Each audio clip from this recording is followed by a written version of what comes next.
Story of the Door. Chapter 1 of Dr. Jekyll and Mr. Hyde. Mr. Utterson, the lawyer, was a man of rugged countenance, that was never lighted by a smile, cold, scanty, and embarrassed in discourse, backward in sentiment, lean, long, dusty, dreary, and yet somehow lovable. At friendly meetings, and when the wine was to his taste, something eminently human beaconed from his eye, something indeed which never found its way into his talk, but which spoke not only in those silent symbols of the after-dinner face, but more often and loudly in the acts of his life. He was austere with himself, drank gin when he was alone to mortify a taste for vintages, and though he enjoyed the theatre, had not crossed the doors of one for 20 years. But he had an approved tolerance of others, sometimes wondering, almost with envy, at the high pressure of spirits involved in their misdeeds, and in any extremity inclined to help rather than to reprove. "I incline to Cain's heresy," he used to say quaintly. "I let my brother go to the devil in his own way." In this character, it was frequently his fortune to be the last reputable acquaintance and the last good influence in the lives of down-going men. And to such as these, so long as they came about his chambers, he never marked a shade of change in his demeanour. No doubt the feat was easy to Mr. Utterson, for he was undemonstrative at his best, and even his friendships seemed to be founded in a similar catholicity of good nature. It is the mark of a modest man to accept his friendly circle ready-made from the hands of opportunity, and that was the lawyer's way. His friends were those of his own blood, or those whom he had known the longest. His affections, like ivy, were the growth of time. They implied no aptness in the object. Hence, no doubt, the bond that united him to Mr. Richard Enfield, his distant kinsman, the well-known man about town. It was a nut to crack for many what these two could see in each other, and what they could find in common. It was reported by those who encountered them in their Sunday walks that they said nothing looked singularly dull, and would hail with obvious relief the appearance of a friend. For all that, the two men put the greatest store by these excursions, counted them the chief jewel of the week, and not only set aside occasions of pleasure, but even resisted the call of business, that they might enjoy them uninterrupted. So we've got a picture of Utterson, the lawyer, who's a rather miserable sort of lawyer, but he's very tolerant of people who are perhaps badly behaved. That's the opening paragraph. And then the second bit, he loves going for a walk with Mr. Enfield, even though they don't really talk to each other, and they always have these excursions or walks together. It chanced on one of these rambles that their way led them down a by-street in the busy quarter of London. The street was small and what is called quiet. It drove a thriving trade on the weekdays.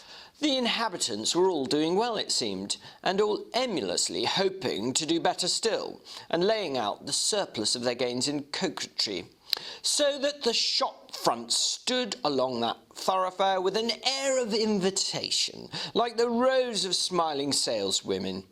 Even on Sunday, when it veiled its more florid charms and lay comparatively empty of passage, the street shone out in contrast to the dingy neighbourhood, like a fire in a forest, and with its freshly painted shutters, well-polished brasses, and general cleanliness and gaiety of note, instantly caught and pleased the eye of the passenger.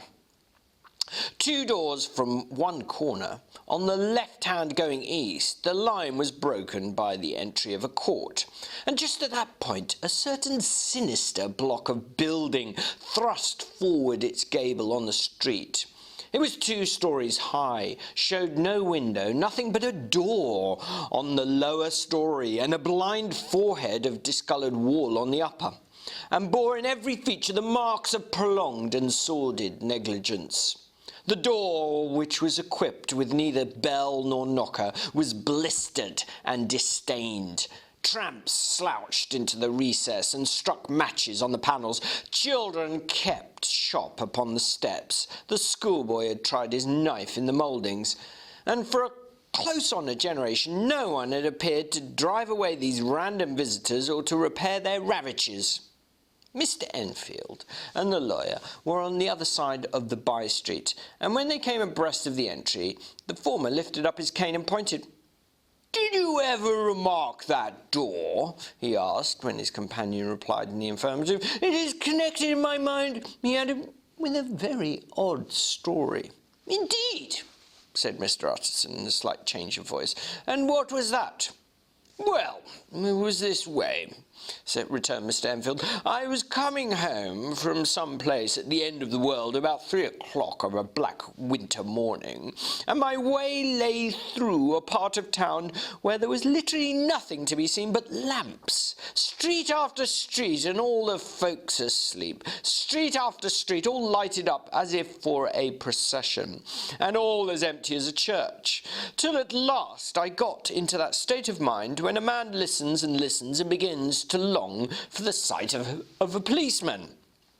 All at once I saw two figures. One, a little man who was stumping along eastward at a good walk, and the other, a girl, maybe of 8 or 10, who was running hard as she was able down a cross street. Well, sir, the two ran into one another naturally enough at the corner, and then came the horrible part of the thing. For the man trampled calmly over the child's body and left her screaming on the ground. Sounds like nothing to hear, but it was hellish to see. It wasn't like a man, it was like some damned juggernaut. I gave a view, hello, took to my heels and collared the gentleman, and brought him back to where there was already a group about the screaming child. He was perfectly cool and made no resistance, and gave me one look, so ugly that it brought out the sweat on me like running. The people who had turned out were the girl's own family, and pretty soon the doctor, for whom she had been sent, put in his appearance. Well, the child was not so much the worse, more frightened, according to the sawbones, and there you might have supposed to be an end to it. But there was one curious circumstance. I had taken a loathing to my gentleman at first sight. So had the child's family, which was only natural. But the doctor's case is what struck me.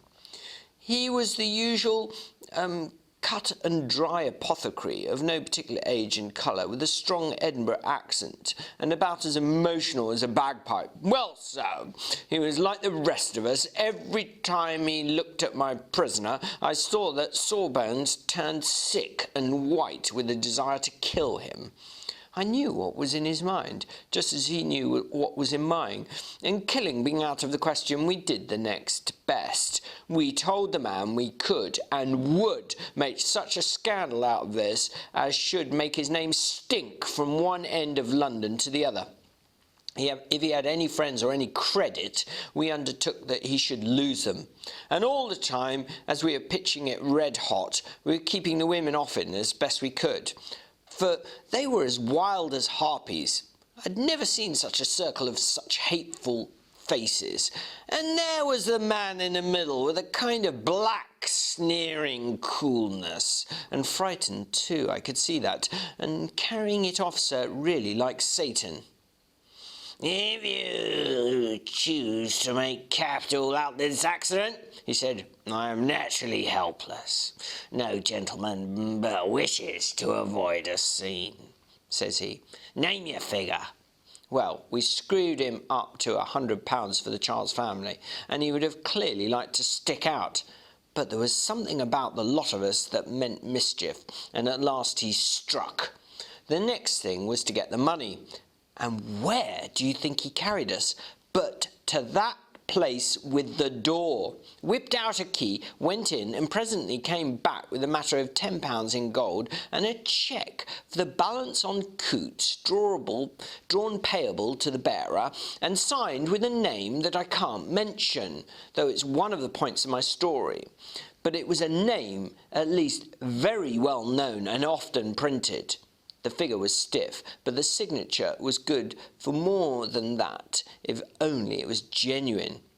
I took the liberty of pointing out to my gentleman that the whole business looked apocryphal, and that the man does not in real life walk into a cellar door at 4 in the morning and come out of it with another man's cheque for close on £100.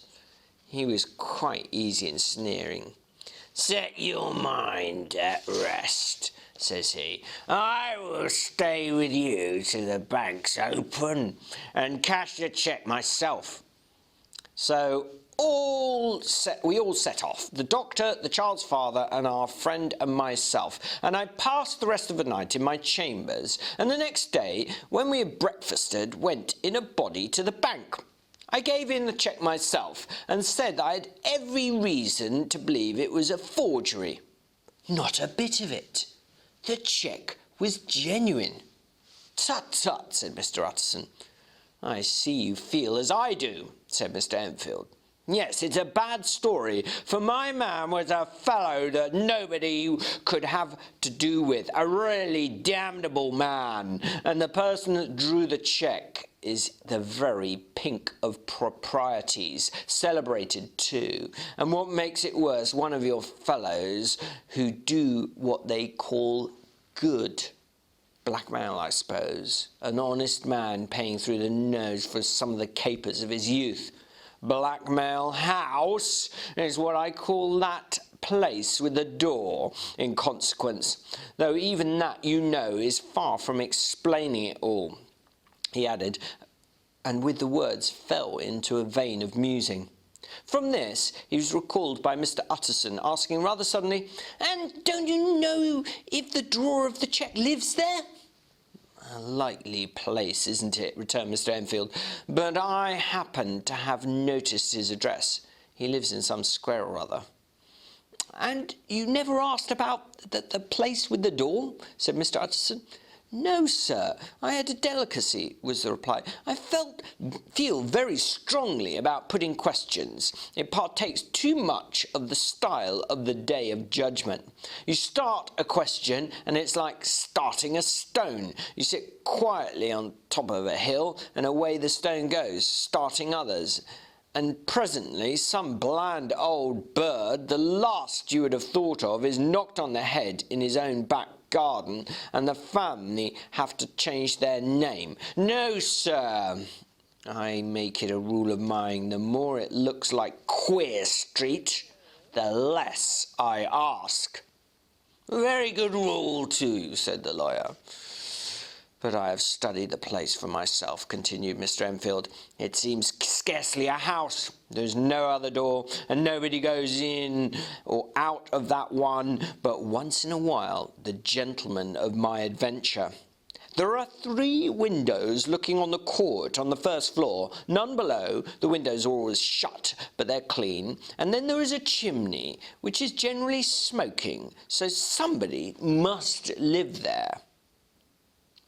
And yet it's not so sure, for the buildings are so packed together about that court that it's hard to say where one ends and another begins."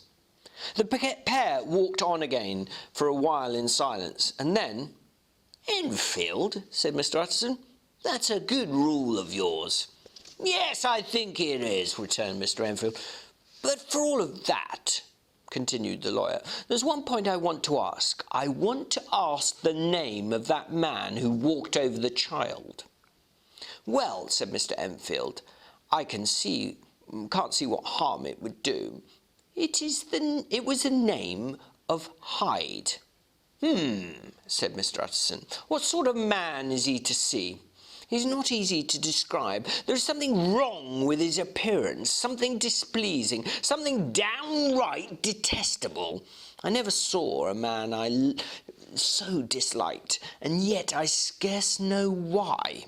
He must be deformed somewhere. It gives a strong feeling of deformity, although I couldn't specify the point. He's an extraordinary looking man, and yet I really can name nothing out of the way. No, sir, I can make no hand of it. I can't describe him, and it's not want of memory, for I declare I can see him this moment." Mr. Utterson again walked some way in silence, and obviously under a weight of consideration. "Are you sure he used a key?" he inquired at last. "My dear sir," began Enfield, surprised out of himself. "Yes, I know," said Utterson. "I know it must seem strange. The fact is, if I do not ask you the name of the other party, it is because I know it already. You see, Richard, your tale has gone home. If you have been inexact in any point, you better correct it." "I think you might have warned me," returned the other with a touch of sullenness, "but I have been pedantically exact, as you call it. The fellow had a key, and what's more, he has it still. I saw him use it not a week ago." Mr. Utterson sighed deeply, but said never a word, and the young man presently resumed. "Here is another lesson to say nothing," said he. "I'm ashamed of my long tongue. Let us make a bargain never to refer to this again." "With all my heart," said the lawyer. "I shake on that, Richard." So this is the end of chapter 1, and what we have is this conversation between Utterson and Enfield. And Enfield describes how he's seen someone he calls Mr. Hyde trample a girl of 8, a very young girl, to the ground, and a group gathers round and they make Mr. Hyde go and pay some compensation for hurting the child so badly. But what happens is that Hyde disappears into a house and produces a cheque that has got someone else's name on, and they wait until the bank's open and find out that the cheque is genuine. So he's genuinely been allowed to take out money out of a man's account. We don't know who at this point, who's very respectable, who does good, as is described in this chapter. So you've got this generation of a mystery here. I think it's really important with this novel to try and forget that you know the answer to it, because most people do when they read this novel. They know that Mr. Hyde is in fact Dr. Jekyll. When people first read it, they didn't know that, and it was a genuine mystery. Remember, it's a strange case of Dr. Jekyll and Mr. Hyde.